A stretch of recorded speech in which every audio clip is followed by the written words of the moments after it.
सभी का स्वागत है आपका अपने YouTube चैनल स्टार एजुकेशन पर। मैं लक्ष्मण सिंह लोधी आप सभी का स्वागत करता हूं। आपके लिए फिर से 11th फिजिक्स की वीडियो लेकर आया हूं। आज की वीडियो में हम सदिशों के योग नियमों के बारे में अध्ययन करेंगे। तो आइए चलते हैं हमारा देखते हैं आज का वीडियो। तो हमारा टॉपिक है सदिशों के योग का त्रिभुज नियम। सदिशों के योग का क्या है? त्रिभुज नियम। तो सदिशों के योग का त्रिभुज नियम क्या होता है इसके बारे में हम सीखेंगे। तो इस पर से क्वेश्चन कैसा बनेगा कि सदिशों के योग नियम को लिखिए, सदिशों के योग के त्रिभुज नियम को लिखिए तथा इसका सूत्र लिखिए। तो सदिशों के योग का त्रिभुज नियम क्या होता है? तो इसका नियम होता है, तो इसकी परिभाषा लिखेंगे। तो सदिशों के योग का त्रिभुज नियम जिसमें किसी त्रिभुज की दो भुजाओं का योग त्रिभुज की तीसरी भुजा के कैसा होता है? बराबर। सदिशों के योग का त्रिभुज नियम क्या है कि किसी त्रिभुज की दो भुजाओं का योग उसी त्रिभुज की तीसरी भुजा के कैसा होता है? बराबर होता है। क्या कहलाता है? सदिशों के योग का त्रिभुज नियम कहलाता है। अब इसका हम एक चित्र बनाते हैं।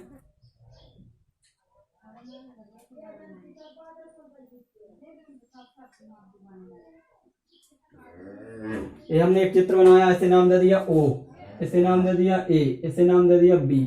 ठीक है, तो लिखेंगे माना कि OAB एक क्या है? त्रिभुज है। क्या है? एक त्रिभुज है। O से A को मिलाया और O से B को मिलाया, O से A को मिलाया और O से B को मिलाया। तो OA का स्थिति सदिश, तो भुजा OA का स्थिति सदिश, स्थिति सदिश क्या हो जाएगा हमारा? Small a vector.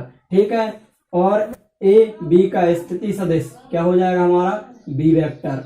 और OB का स्थिति सदिश इसे बोलते हैं परिणामी सदिश, क्या हो जाएगा? R vector. ध्यान रखना, देखिए OAAB दिशा कैसी है? OAAB, लेकिन यहाँ पर दिशा कैसी है? OB।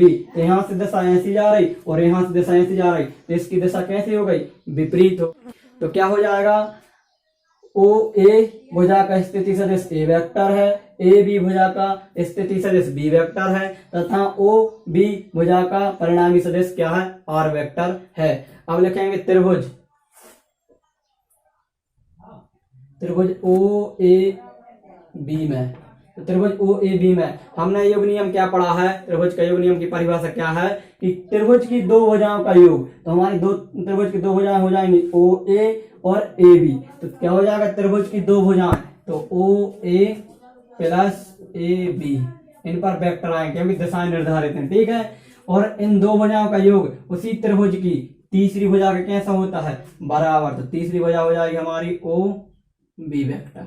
ठीक है, अब चूंकि चित्र से लिख लेंगे OB का स्थिति सदिश परिणामी सदिश क्या है? R vector. ठीक है, और OA का स्थिति सदिश क्या है? A vector. और AB का स्थिति सदिश क्या है हमारा? B vector. तो ये आ गया त्रिभुज के योग नियम का सूत्र। तो सदिशों के योग का त्रिभुज नियम क्या है? दो भुजाओं का योग तीसरी भुजा का कैसा होता है? बराबर होता है। और इसको सिस्टमेटिक तरीके से लिखने के लिए आपको नीचे नोट्स दिख रहे हैं, यहाँ से आप नोट कर सकते हैं। ठीक है, फिर इसके बाद में हमारा नेक्स्ट टॉपिक आता है। फिर इसके बाद हमारा नेक्स्ट टॉपिक है सदिशों के योग का क्रम विनिमय नियम। सदिशों के योग का क्रम विनिमय नियम क्या है? लिखिए, इसका सूत्र सिद्ध कीजिए। इस प्रकार से क्वेश्चन पूछा जाता है। एक क्वेश्चन दो तीन प्रकार से आता है, कभी कभी बोल देते हैं सिद्ध कीजिए। तो क्या सिद्ध करना पड़ता है? A vector plus B vector बराबर B vector plus A vector. यह है सदिशों के योग का क्रम विनिमय नियम।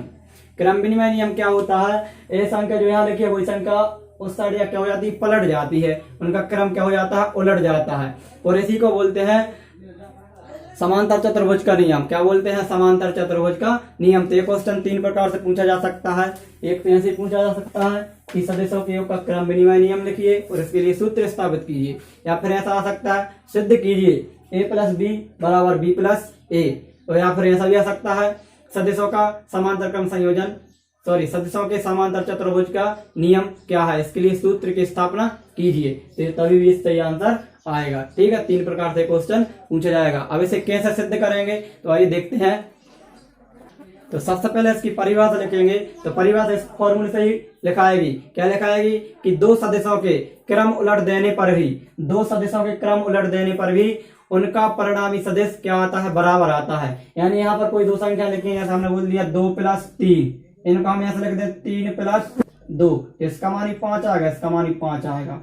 तो सदिशों का क्रम विनिमय नियम क्या होता है कि दो सदिशों का क्रम उलट देने पर भी उनका परिणाम क्या रहता है, समान रहता है, सदिशों का क्रम विनिमय नियम कहलाता है। अब इसके लिए हम सिद्ध करेंगे, तो लिखेंगे माना कि, क्या मानेंगे, तो यहाँ पर एक डायग्राम बनाते जाएंगे, साथ में लिखेंगे माना कि ओ मूल बिंदु है, तो एक समांतर चतुर्भुज बना लेंगे।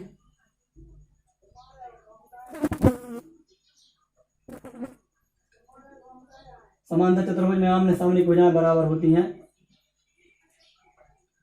लिख लेंगे माना कि ओ मूल बिंदु है, ओ से ए बी और सी को मिला दिया, ओ से ए को बी को और ओ से सी को मिला दिया।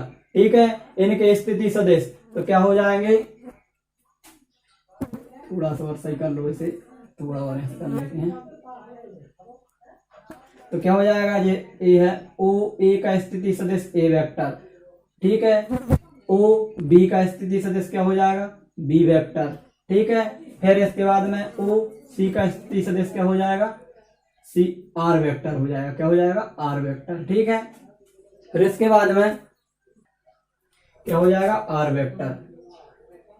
ठीक है, फिर लिखेंगे बी ही रहेगा, ए है तो ए भी क्या हो जाएगा, ए ही रहेगा। ठीक है, तो क्या हो जाएगा, इसकी दिशा इस प्रकार हो जाएगी, ऐसी जाएगी।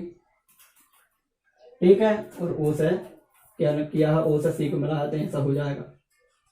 तो क्या हो जाएगा, देखेंगे एक त्रिभुज दिख रहा है ओ ए सी, तो लिख देंगे त्रिभुज ओ ए सी में, त्रिभुज ओ ए सी में। ठीक है, त्रिभुज ओ ए सी में क्या करेंगे, त्रिभुज के योग नियम से, त्रिभुज के योग नियम से, त्रिभुज का योग नियम क्या होता है, दो भुजाओं का योग, तो ओ ए प्लस ए सी क्या हो जाएगा, ओ ए प्लस ए सी बराबर क्या हो जाएगा, ओ सी, क्या हो जाएगा, ओ सी। तो ओ ए का मान क्या है, ए वेक्टर, और ए सी का मान क्या है, बी वेक्टर, तो क्या हो जाएगा, ओ सी का मान आर वेक्टर, समीकरण 1। ठीक है, फिर त्रिभुज ओ बी सी में, तो लिख देंगे त्रिभुज ओ बी सी में त्रिभुज के योग नियम से, त्रिभुज के योग नियम से, तो त्रिभुज के योग नियम से क्या हो जाएगा, O B vector plus B C vector बराबर में ओ सी वेक्टर। ठीक है, तो ओ बी का मान क्या है, बी वेक्टर, बी सी का मान क्या है, ए वेक्टर, और ओ सी का मान क्या है, आर वेक्टर। समीकरण नंबर 2। तो समीकरण 1 और 2 में RHS जब बराबर है तो LHS भी कैसे रहेंगे, बराबर, मतलब समीकरण 1 और 2 की तुलना कर देंगे, लिख देंगे समीकरण 1 व 2 से। तो समीकरण 1 और 2 से करेंगे तो इनकी तुलना क्या हो जाएगी, तो इसके बराबर में ये लिखा जाएगा, तो क्या हो जाएगा, ए वेक्टर प्लस बी वेक्टर बराबर में बी वेक्टर प्लस ए वेक्टर। नीचे लिख देंगे यही सदिशों के योग का क्रम विनिमय नियम है, अर्थात उनके क्रम को उलट देने पर भी उनका परिणामी सदिश क्या रहता है, बराबर रहता है, अर्थात दोनों का मान किसके बराबर आया, आर के बराबर, किसके बराबर आया, आर के बराबर, ऐसा भी हम लिख सकते हैं। तो ये हमारा क्या था, सदिशों के योग का क्रम विनिमय नियम। तो आज की वीडियो में इतना ही, इसके बाद हम नेक्स्ट वीडियो में मिलेंगे नेक्स्ट टॉपिक के साथ। तब तक के लिए जय हिंद, जय भारत।